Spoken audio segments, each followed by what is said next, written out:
Welcome to Mindful Chatting, a podcast where therapy meets real life. I'm Kristen, a therapist, business owner, and a lifelong student of what it means to fully show up in our relationships, in our work, and in our healing. Here, we unpack mental health concepts, explore mindfulness tools, and talk through the messy, beautiful, in-between moments that shape us. Whether you're a fellow clinician, a curious listener, or someone navigating your own growth, this space is for you. Let's chat. I want to start this episode off with something radical. All right, stay with me. Motivation is not a requirement for action. I know, you're like, what? That doesn't even make sense. But in fact, if you have ADHD, motivation is rarely the starting point. It's usually the result of momentum.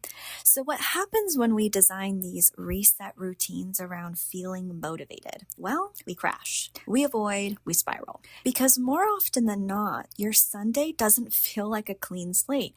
It feels like the weight of everything we didn't get to do last week. This is where most resets go wrong. They rely on executive functioning that isn't available, emotional regulation that's really already depleted, and energy that just doesn't exist. And then we feel like we failed. But the truth is, it's the system that has failed us. So let's reframe the reset, not as a productivity overhaul, but as a self-reconnection practice. Here's what I recommend when energy is low and shame is high.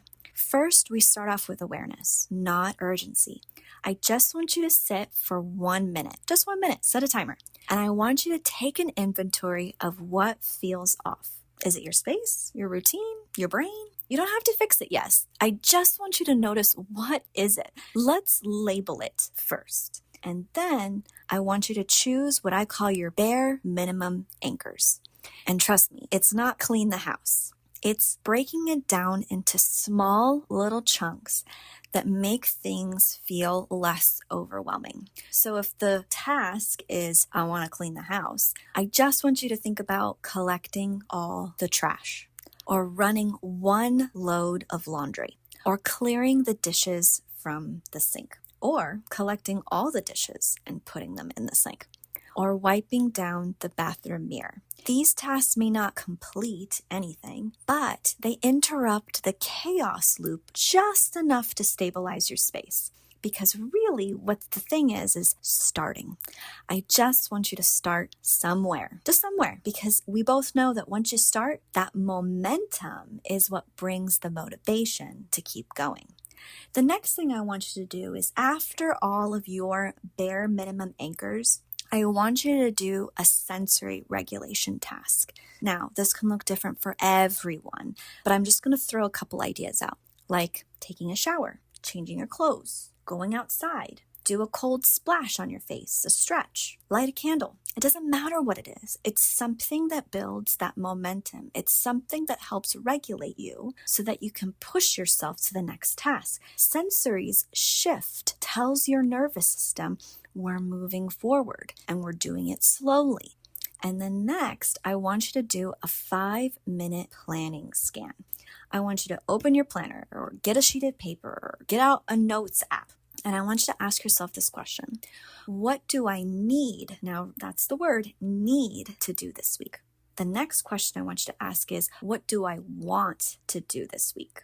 Need and want are 2 different things. Needs are myself, my regulation, the things that make me keep going. A want is usually an obligation, a responsibility, a hobby, right? We have to put ourselves in that need question and everything else in a want. Because if we can't regulate us, how the hell are we supposed to do all those other things? The next question I want you to ask is, what's a boundary I need to keep in mind? And that might be it. I'm the boundary. I need to make sure my needs are met first so that I can show up as a mom, as I can show up as a wife, I can show up as a therapist, I can show up when I need to because I've regulated myself first. That might be a boundary for you. Or it may not be committing to anything until all of the other stuff are done. We have to think about what's the thing that we need to hold ourselves accountable for so that we can keep going and not continue to burn out.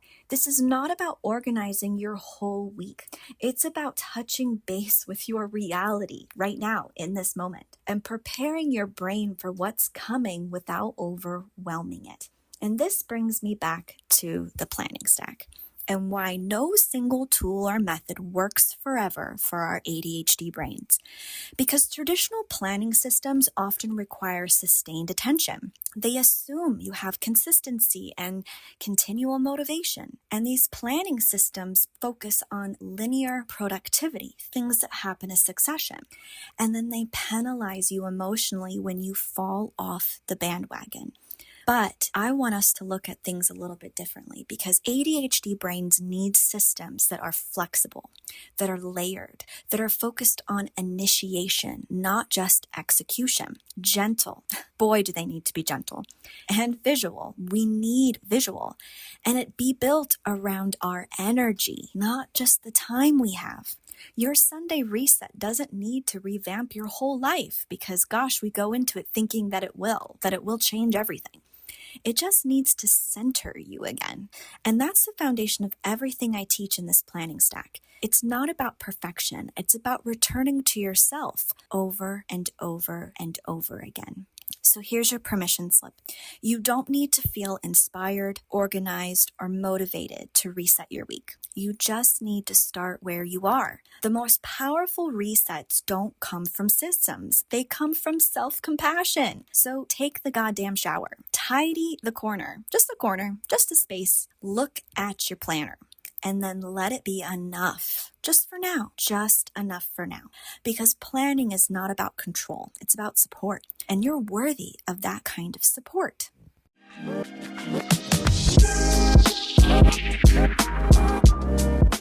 Next week, as part of the ADHD Planning Stack series, we're talking about energy and how planning for your actual capacity.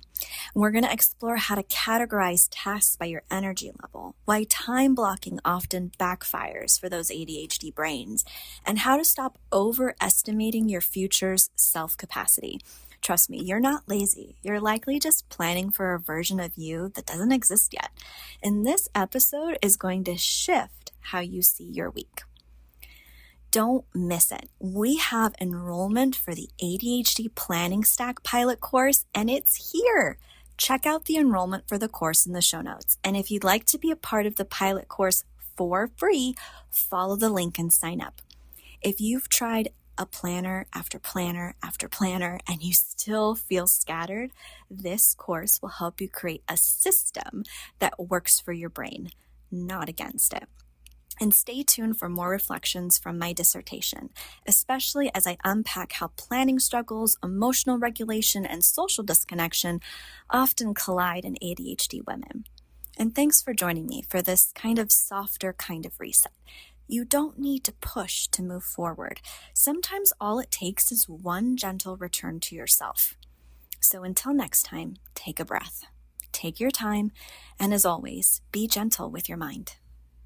Hello, friend. Welcome back to Mindful Chatting. If you're new here, I'm Kristen. I'm a therapist, doctoral student, and recovering productivity addict, learning how to do things just differently. And today we're talking about the Sunday reset, but not the aesthetic kind. Not the perfectly color-coded, batch cooked, everything in its place kind of reset. This one is for the rest of us, the ones who didn't sleep well, who didn't get through the to-do list, who are looking at Sunday and thinking, how do I even start again? Because today's episode is about diving into how to create a reset routine even when your energy is low. Why perfection-based planning fails our ADHD brains, and what it looks like to reset with care instead of shame. This episode also kicks off a new series centered around my ADHD Planning Stack. So if you've been waiting to rebuild your systems from a place of support, not self-punishment, you're in the right place, my friend. So grab that comfy drink, grab that blanket, grab that special space, because we're about to get started.